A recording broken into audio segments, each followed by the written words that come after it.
Bonjour à tous, bienvenue dans ce nouveau webinaire expat.com en partenariat avec le ministère de l'Europe et des Affaires étrangères. Aujourd'hui, nous allons voir ensemble les démarches avant de partir en expatriation lorsque vous avez la nationalité française, puis une fois sur place et à qui vous adresser, et comment France Consulaire vous accompagne tout au long de votre expatriation pour vous assurer une expérience sereine à l'étranger. Et pour l'occasion, j'ai le plaisir d'accueillir Pauline Carmona, directrice des Français à l'étranger et de l'administration consulaire. Pauline Carmona, bonjour. Bonjour, merci beaucoup pour votre invitation. Merci de votre présence aujourd'hui dans le cadre de ce webinaire. Alors vous qui suivez ce webinaire, n'hésitez pas à poser toutes vos questions via le chat tout au long du webinaire afin que nous puissions y répondre. Et si vous souhaitez écouter le webinaire sans entendre les notifications, n'hésitez pas à cliquer la cloche en haut à droite de votre écran pour désactiver justement ces notifications. Alors Pauline Carmona, je vais vous laisser vous présenter et nous parler de France Consulaire et de son rôle auprès des expatriés français. Bonjour, donc je suis directrice des Français à l'étranger et de l'administration consulaire. J'ai pris mes fonctions le 1er septembre 2023. Avant cela, j'ai une carrière que j'ai effectuée en administration centrale au ministère et à l'étranger, à la fois en ambassade et en consulat. Le rôle de la DFAE, la direction des Français et de l'administration consulaire, c'est à la fois de superviser l'action de l'ensemble de nos consulats dans le monde, d'être à leur écoute pour leurs besoins, de vérifier le niveau d'activité, et puis d'être aussi, et je crois qu'on y reviendra, d'être aussi une direction à la manœuvre pour de grands projets de modernisation et d'innovation au service de nos ressortissants à l'étranger. Parfait, effectivement, on y reviendra. Mais pour débuter, je vais vous proposer de commencer par une thématique d'actualité qui concerne le vote des Français à l'étranger, puisque du 6 au 9 juin prochain, les Européens pourront voter pour leurs représentants au Parlement européen. Est-ce que vous pouvez nous en dire plus sur l'organisation de ce scrutin pour les Français résidant à l'étranger ? Absolument. Alors, c'est un scrutin très important qui se tiendra pour la majorité de nos ressortissants de l'étranger le 9 juin, c'est-à-dire le même jour que pour les Français résidant sur le territoire français. Une exception toutefois qui concerne les Français résidant en Amérique et Caraïbes, puisque le scrutin aura lieu pour eux le 8 juin. Quelles sont les modalités de vote pour ces élections européennes? Deux modalités, le vote à l'urne ou le vote par procuration. Donc, pour se faire établir une procuration, vous pouvez faire la demande en ligne sur maprocuration.gouv.fr et la faire valider en consulat. Pour le vote à l'urne, il faut se rendre dans un des 591 bureaux de vote qui seront ouverts le jour de cette élection. 591 bureaux de vote, c'est environ 30 de plus que pour les précédentes élections européennes en 2019. Nous avons souhaité offrir un large maillage des territoires à nos ressortissants. Pour le vote à l'urne, il faut se munir d'un document français en cours de validité, carte nationale d'identité, passeport, bien vérifier les horaires d'ouverture de son bureau de vote sur le site de son consulat. Et une précision importante s'agissant des élections européennes, bien vérifier également si vous n'êtes pas inscrit, notamment pour les Français résidant au sein de l'Union européenne ou y ayant résidé sur une liste locale, auquel cas c'est l'inscription sur la liste locale qui prévaut, et dans ces cas-là, malheureusement, vous ne pourrez pas voter pour les listes françaises. Alors justement, vous parlez de l'inscription. Comment ça fonctionne un petit peu pour ce scrutin ? Il faut donc pouvoir s'être inscrit au préalable. Absolument. Il faut s'être inscrit au préalable et la clôture des inscriptions était le 3 mai. Donc, les inscriptions sur les listes électorales consulaires sont aujourd'hui terminées. Si vous n'avez pas pu vous inscrire avant cette date, vous avez la possibilité de donner procuration à un mandataire pour qu'il ou elle vote à votre place dans votre bureau de vote habituel en France. Il faudra vous rendre pour ce faire sur maprocuration.gouv.fr pour établir cette procuration et ensuite la faire valider auprès du consulat. Vérifiez également, vous pouvez vérifier auprès de votre consulat si des tournées consulaires, par exemple si vous habitez loin de votre consulat, il est possible que des tournées consulaires proches de votre domicile soient organisées prochainement pour recueillir les demandes de procuration. La plupart de nos postes dans le monde entier ont mis en place un dispositif renforcé de tournées consulaires, justement pour pouvoir aller recueillir les procurations de vote. Parfait, merci.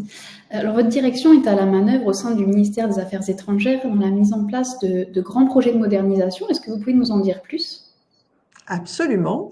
Donc, effectivement, le service public consulaire fait l'objet depuis plusieurs années de grands chantiers de modernisation. Ce sont des chantiers qui sont suivis à l'interministériel par nos plus hautes autorités, le Premier ministre et le Président de la République y attachent beaucoup d'attention.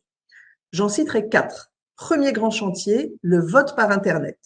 C'est une modalité de vote qui est ouverte aux seuls Français de l'étranger, leur permettant de voter sans se déplacer dans des bureaux de vote. Alors, le vote par Internet, je ne l'ai pas mentionné pour les élections européennes, puisqu'il n'est pas cette modalité n'est pas offerte pour les élections européennes. Elle est offerte pour 2 scrutins seulement, l'élection des conseillers des Français de l'étranger et les élections législatives, puisque pour les élections législatives, il y a des circonscriptions spécifiques pour les Français de l'étranger.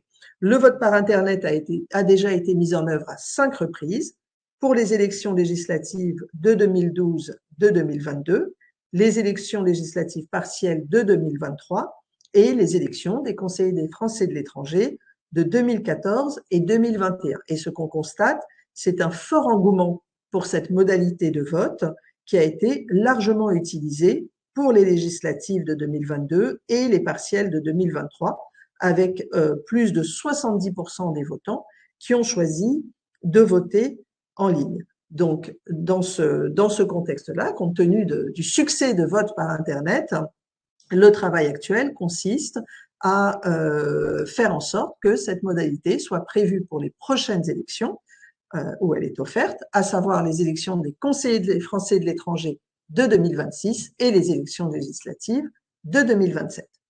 Deuxième grand chantier, c'est le centre de réponse téléphonique France Consulaire, service France Consulaire, qui a été mis en place en octobre 2021 et qui permet d'assurer une réponse téléphonique centralisée pour nos ressortissants de l'étranger, couvrant l'ensemble des démarches de leur vie quotidienne à l'étranger. Ça n'est pas un numéro d'urgence. En cas de crise, il faut joindre directement les consulats sur les numéros d'urgence, les numéros d'astreinte. En cas de crise de plus grande intensité, c'est le service le centre de crise et de soutien du ministère des Affaires étrangères qui entre en jeu, le CDCS. Là, il s'agit des démarches de la vie courante des Français de l'étranger.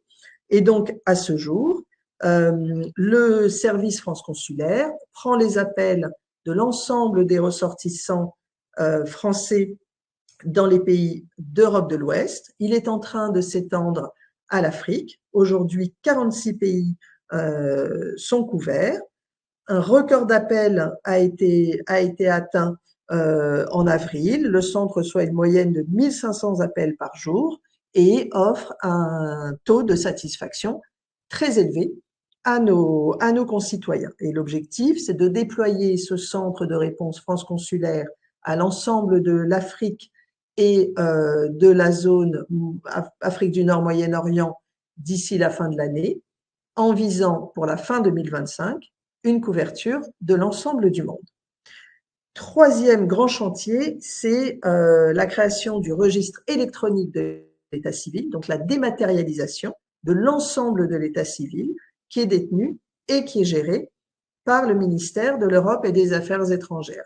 Dès lors que vous habitez à l'étranger, que vous y résidiez pour une longue durée ou que vous y soyez seulement de passage et que un événement d'état civil intervient, une naissance, un mariage, malheureusement un décès, la déclaration doit être faite auprès du consulat et l'acte est détenu au service central d'état civil du ministère des Affaires étrangères. Donc, nous avons engagé une réforme extrêmement ambitieuse, sans aucune commune mesure sur le territoire français, avec une première phase de dématérialisation qui est en œuvre depuis 2021 et qui porte sur la délivrance des extraits et des copies d'actes d'état civil sous une forme numérique. C'est-à-dire que vous demandez au service central d'état civil, que l'on peut qualifier de plus grande mairie de France, hein, ça donne une idée du volume des actes. Vous avez besoin d'un extrait d'acte de naissance, d'une copie. Vous en faites la demande par voie électronique et vous recevez en seulement quelques jours, via votre compte service public, une copie d'acte avec une signature qui est authentifiée par une signature électronique. Donc, plus besoin d'attendre le courrier, ce qui facilite la vie particulièrement à nos concitoyens qui habitent loin de France. À ce jour, depuis le début de l'expérimentation, plus de 2 millions de copies intégrales et d'extraits ont été délivrés ainsi électroniquement, 1,1 million pour la seule année 2023, avec là aussi un très fort taux d'adhésion de nos concitoyens.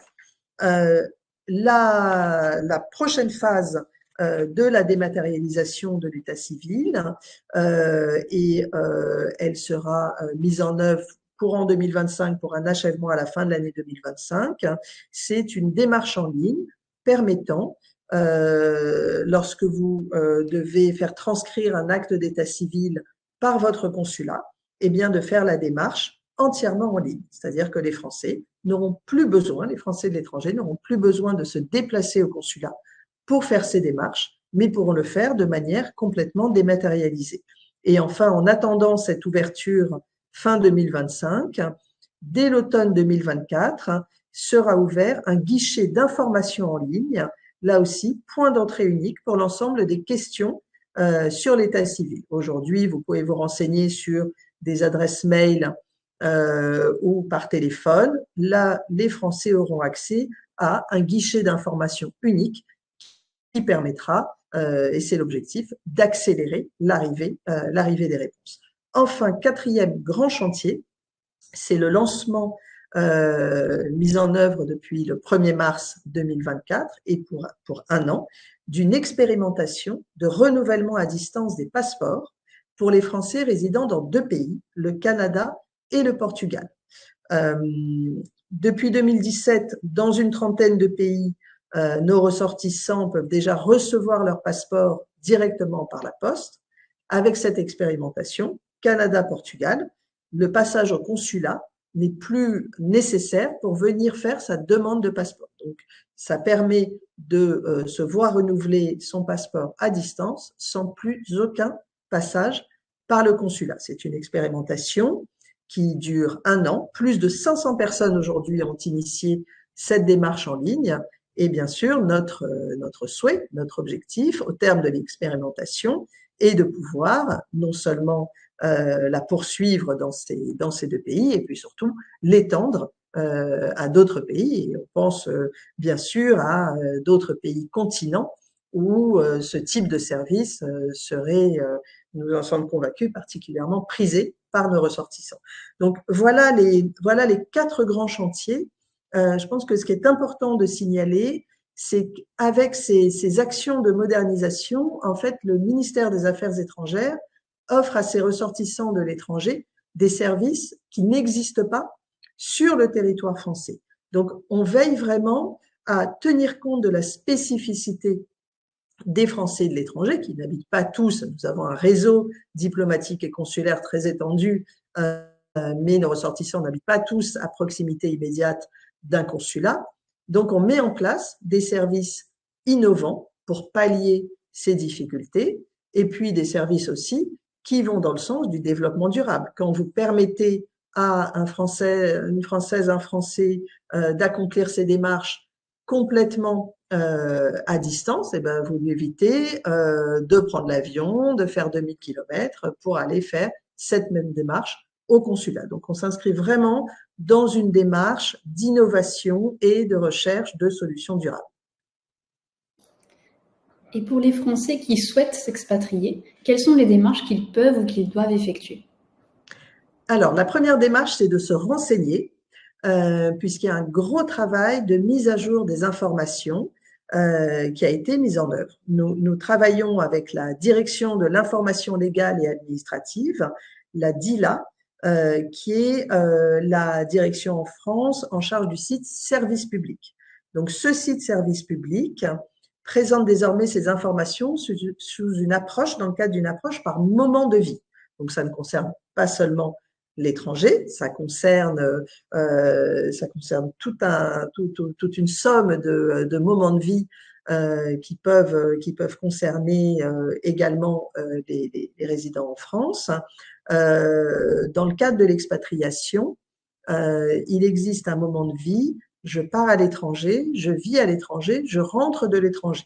J'encourage tout le monde à regarder, alors s'il s'agit d'un départ en expatriation, à regarder je pars à l'étranger, mais à regarder l'ensemble des informations, puisqu'elles sont maintenant extrêmement bien documentées, extrêmement précises. Vous pouvez également, bien sûr, vous rendre sur le site France Diplomatie, qui est le site du ministère de l'Europe et des Affaires étrangères, qui comporte notamment des fiches pays avec des informations absolument indispensables à consulter, relatives notamment aux conditions d'accès et aux conditions sécuritaires. Donc les fiches conseils aux voyageurs, nous incitons, nous recommandons vraiment leur consultation systématique avant le départ, particulièrement dans les pays en crise, puisque vous avez les cartes des conseils aux voyageurs qui peuvent aller jusqu'à décommander formellement de se rendre dans un pays. D'une manière générale, ce qui est important quand on s'expatrie, quelle que soit la durée, c'est, outre l'information, de garder à l'esprit l'importance d'anticiper au maximum son départ sur tous les aspects. L'aspect administratif, quelles sont les conditions dans le pays, quelles sont les conditions d'entrée et de séjour dans le pays, quel type de visa, quel est le droit au séjour, quelles sont les conditions fiscales, quelles sont les conditions en matière de protection sociale. J'appelle particulièrement, je mets particulièrement l'accent sur la question de l'assurance santé. Ce sont des choses qu'il faut absolument voir avant son départ. Et si vous partez pour une durée limitée, que vous avez déjà en tête une date de retour d'expatriation, eh bien là aussi, le retour doit être anticipé. Et là encore, j'invite tous nos compatriotes à regarder ces fiches moments de vie qui peuvent être très bien faites, qui permettent notamment de garder une adhésion à la protection sociale, à la sécurité sociale, pour ne pas risquer de perdre son numéro. Voilà. Vous pouvez également retrouver de nombreuses informations sur notre chaîne YouTube France Consulaire, sur laquelle nous organisons régulièrement des webinaires avec des professionnels, avec des partenaires institutionnels pour informer sur ces différentes thématiques. Donc, c'est sur des sujets très précis, qui peuvent être très juridiques. Donc, il faut vraiment regarder je vous invite vraiment à regarder ces webinaires. Le dernier en date portait sur toutes les questions de sécurité juridique, de sécurité et d'environnement juridique lorsque l'on vit à l'étranger. Nous l'avons organisé avec les notaires de France et ça répondait vraiment à des questions extrêmement précises et à des questions qui nous sont posées régulièrement, qui sont posées régulièrement à nos consulats. Et une fois sur place, quand est-ce que j'aurai affaire au service consulaire? Alors, une fois sur place, nous incitons tous nos compatriotes à s'inscrire au registre consulaire. C'est très simple, ça peut se faire en ligne, ça n'est pas obligatoire, mais c'est important à différents titres. D'abord, en cas de crise, ça permet au consulat de savoir que vous êtes dans le pays, donc de vous joindre, de vous avoir dans les fichiers en cas de si la crise débouche sur une opération d'évacuation. Voilà, il faut qu'on sache que vous êtes dans le pays. Si vous n'êtes pas inscrit, on ne le saura pas d'entrée. Ça permet de vous inscrire sur la liste électorale consulaire pour pouvoir voter aux élections à l'étranger, dans nos bureaux de vote. Ça permet de bénéficier de l'envoi postal sécurisé du passeport, que je mentionnais tout à l'heure, qui est possible dans une trentaine de pays. Ça permet également d'avoir accès à certaines aides sociales qui sont délivrées par les consulats sous conditions de ressources. Je pense particulièrement aux bourses scolaires, dont peuvent bénéficier les enfants français inscrits dans le réseau de l'AEFE, le réseau des écoles françaises à l'étranger, ou à d'autres aides sociales qui sont délivrées sous condition de ressources. Donc, incitation vraiment, même si cette inscription n'est pas obligatoire, mais j'invite tout le monde, dès lors que vous résidez plus de 6 mois à l'étranger, à faire cette démarche d'inscription au registre, qui est encore une fois très simple et qui se fait en ligne très simplement. Quand est-ce que vous aurez affaire au consulat? Sinon, vous y aurez affaire, on le mentionnait tout à l'heure, sur des situations d'état civil, un mariage, une naissance, une reconnaissance, un changement de nom, un décès. Donc ça, c'est le consulat qui se chargera de l'enregistrement, de la transcription de votre acte. Vous viendrez au consulat pour faire établir ou refaire votre titre d'identité et de voyage, carte nationale d'identité, passeport. À cet égard, on peut signaler qu'on a enregistré en 2023 un record, puisque nos consulats dans le monde ont délivré pour la première fois plus de 500 000 titres d'identité et de voyage. Donc, c'est un record que nous n'avions jamais dépassé.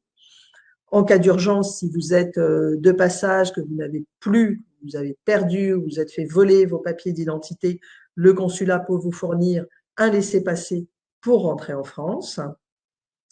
Dans des situations plus difficiles, qui peuvent être des situations, notamment situations d'arrestation, vous pouvez demander à bénéficier de la protection consulaire dans le cadre de la Convention de Vienne. Donc, le consulat organisera des visites, viendra s'enquérir de vos conditions de détention, vérifier que vos droits sont respectés.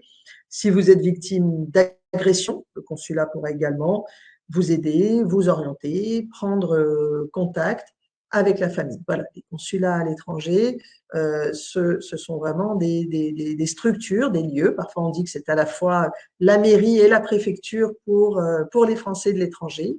Ce sont des lieux des lieux de l'ensemble des démarches de vie quotidienne. Et puis, en cas de pépin, en cas de difficulté, également les structures qui viendront vous assister, vous conseiller au mieux.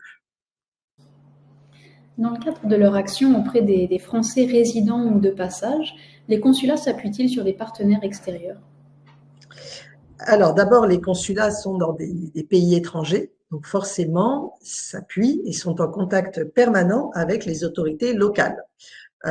Quand un consul ou une consul générale prend ses fonctions, la première des choses à faire, c'est d'aller voir le maire de la ville, le gouverneur, si on est dans un pays fédéral, d'aller voir la police locale, d'aller voir les autorités en charge de la sécurité, de la santé, puisque là encore, et notamment en cas de crise, la première consigne que l'on donne à nos ressortissants, c'est de suivre les recommandations des autorités locales. Donc c'est vraiment pour nos consulats le premier partenaire, le partenaire naturel.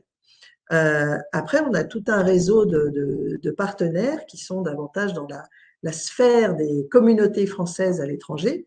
Partenaires très importants, ce sont les élus, les conseillers des Français de l'étranger, un peu plus de 400 dans le monde entier, donc des conseillers élus et qui viennent appuyer les consulats dans leur action, notamment dans le cadre des commissions des bourses scolaires, des affaires sociales.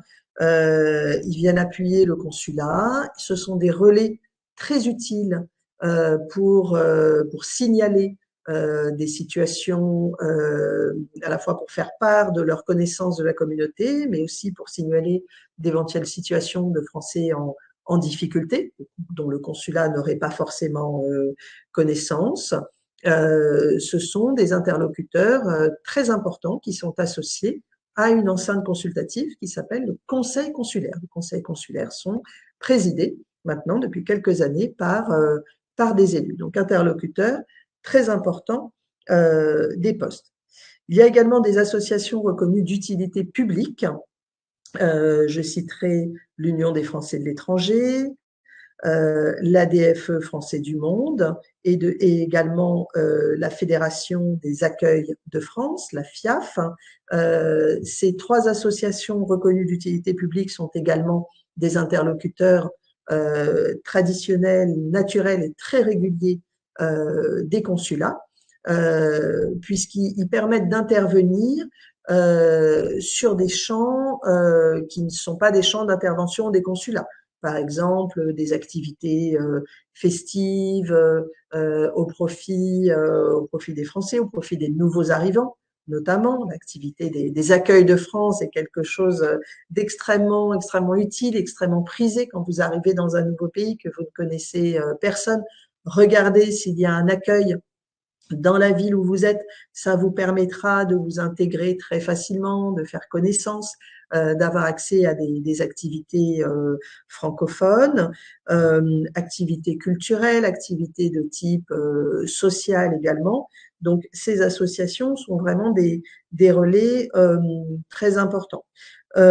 Figure également toujours sur les sites des consulats des listes de professions qui peuvent être également très utiles pour les Français dans le cadre de démarches juridiques, de difficultés de santé par exemple, typiquement des avocats, des médecins conseils francophones. Donc les consulats ont également pour rôle de pouvoir entretenir et mettre à jour ces listes afin d'être en mesure de conseiller ce type de professionnels aux ressortissants français lorsqu'ils en ont besoin.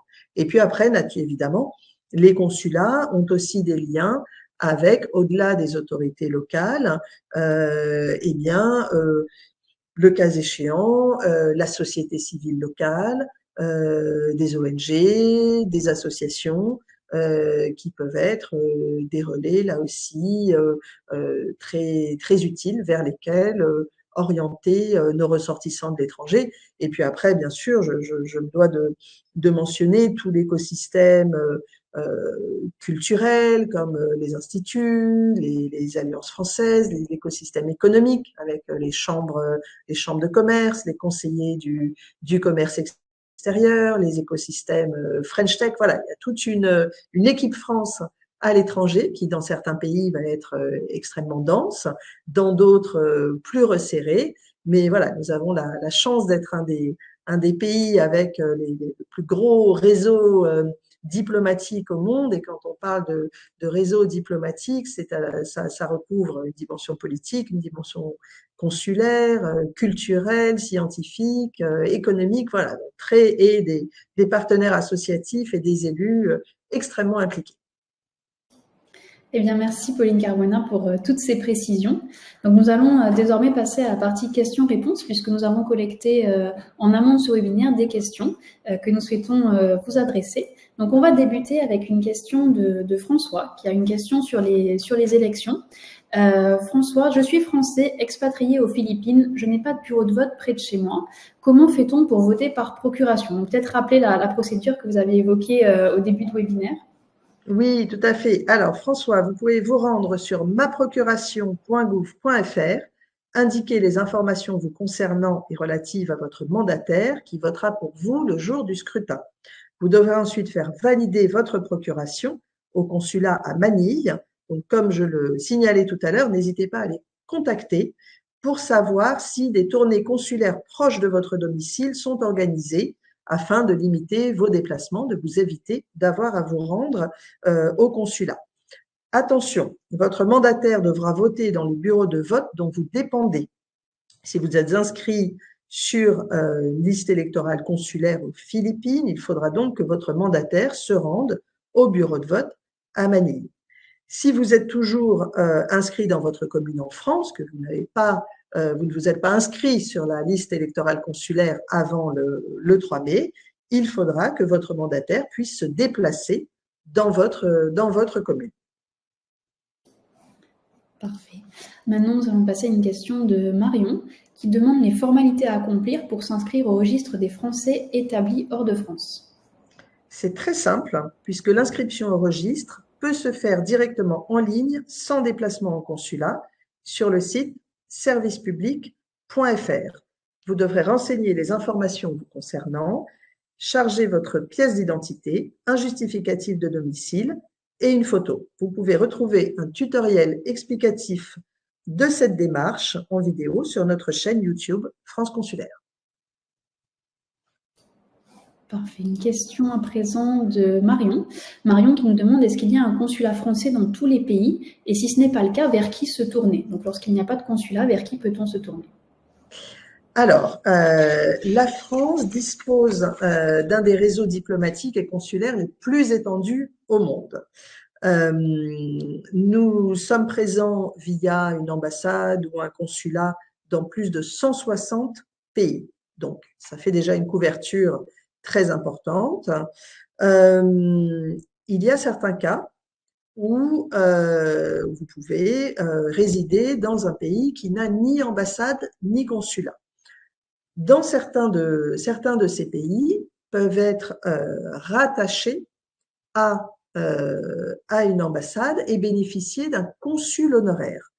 Quelques cas par exemple du Bhoutan, où nous bénéficions des services d'un consul honoraire qui dépend de notre ambassade à New Delhi pour les démarches pour faire renouveler votre passeport, un acte d'état civil, il faudra vous rendre en Inde.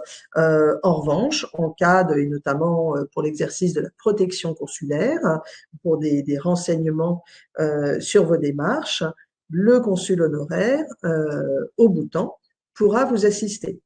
Il y a d'autres cas qui sont des cas très particuliers où, en raison d'un contexte de guerre, nous avons fermé nos ambassades. C'est le cas de l'Afghanistan, c'est le cas du Soudan, c'est le cas du Niger récemment. Là, notre ambassade ne pouvait plus fonctionner en raison des entraves mises par les autorités en place. Dans ces cas-là, étant ressortissant de l'Union européenne, vous pouvez bénéficier de ce qu'on appelle le mécanisme de la protection consulaire européenne. C'est-à-dire qu'en cas de difficulté, vous êtes un ressortissant d'un pays de l'Union européenne qui réside dans un pays où vous ne pouvez bénéficier des services ni d'une ambassade, ni d'un consulat, ni d'un consul honoraire. Il faut identifier les représentations d'autres pays de l'Union européenne sur place et ces pays auront l'obligation d'assurer la protection consulaire dans la mesure où vous êtes une ressortissante ou un ressortissant de pays européens. Voilà, encore une fois, nous avons un réseau d'ambassades et consulats présents dans plus de 160 pays du monde. Donc, on a cette chance en tant que ressortissant français de pouvoir bénéficier de ce qu'on appelle un réseau quasiment universel. Alors à présent, Aurélien qui nous demande comment se faire conseiller et accompagner en cas de difficulté à l'étranger.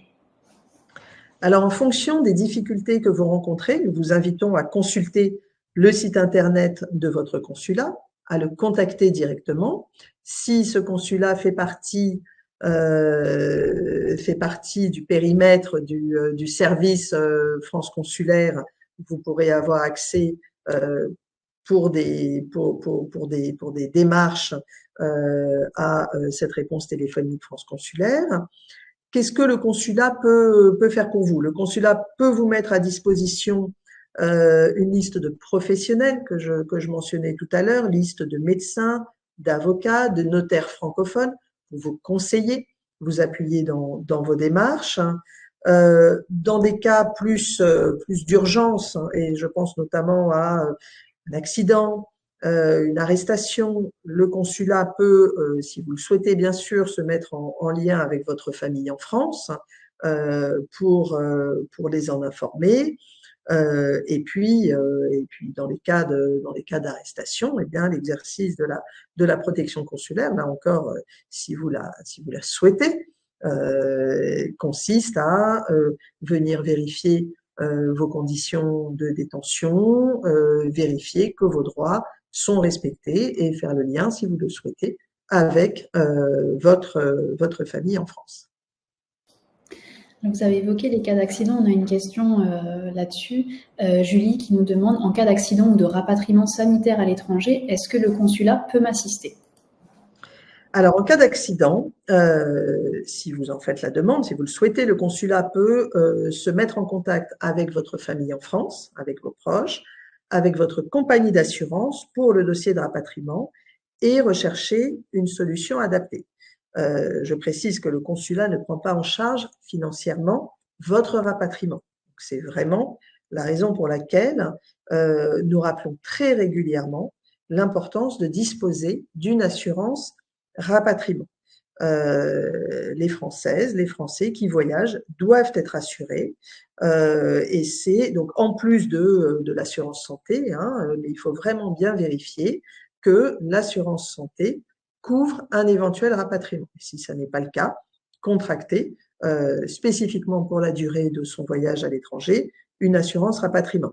Un retour en France dans un avion médicalisé peut s'élever, ça peut représenter plusieurs centaines de milliers d'euros. Ça peut être supérieur à 200 000 euros en l'absence d'assurance. Donc c'est cette assurance rapatriement qui sera sollicitée. Ce que peut faire le consulat, c'est se mettre en contact avec l'assurance pour vous aider à organiser ce rapatriement, se mettre en contact avec le médecin, l'hôpital où vous êtes éventuellement hospitalisé pour s'enquérir de votre situation, mettre en contact avec l'assurance, puisqu'un rapatriement se base d'abord sur un avis médical.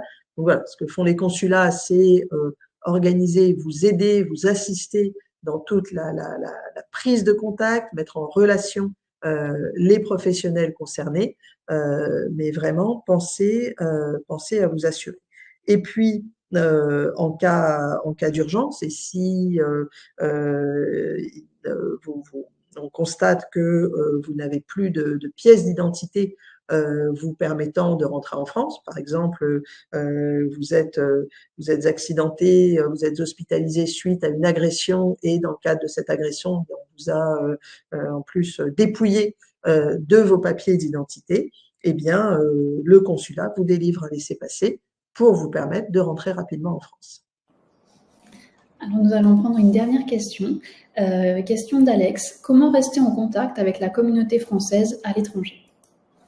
Alors, c'est très important de rester en contact, particulièrement si on arrive dans un pays qu'on ne connaît pas, on n'a pas encore de relations. Je mentionnais tout à l'heure de nombreuses associations françaises ou francophones à l'étranger. Donc, nous avons ces 3 grands réseaux d'utilité publique. Je vous invite en particulier à vérifier si une association des accueils de France est présente dans votre pays de résidence. Donc, ces accueils qui sont réunis au sein du réseau de la FIAF, qui permettent de rencontrer des Français expatriés sur place, non seulement, enfin, des Français qui, pour certains, résident depuis longtemps, de vous constituer un premier réseau rapidement. Et puis, outre les rencontres, ça permet d'avoir accès à des activités festives, des activités culturelles, mais aussi certaines activités vous permettant, ayant une visée davantage professionnelle. Ça peut être des aides à la rédaction de CV, par exemple, notamment pour des femmes qui arrivent sans emploi à l'étranger, qui ont suivi leur conjoint et qui souhaitent pouvoir retrouver rapidement une activité professionnelle. Donc voilà, beaucoup d'activités de tous ordres et qui sont extrêmement utiles. Voilà. Et à nouveau, je pense que le message, c'est important de garder le lien avec les communautés françaises dans le pays où on se trouve, et pour ce faire, d'avoir cette démarche de contact via des associations. Merci.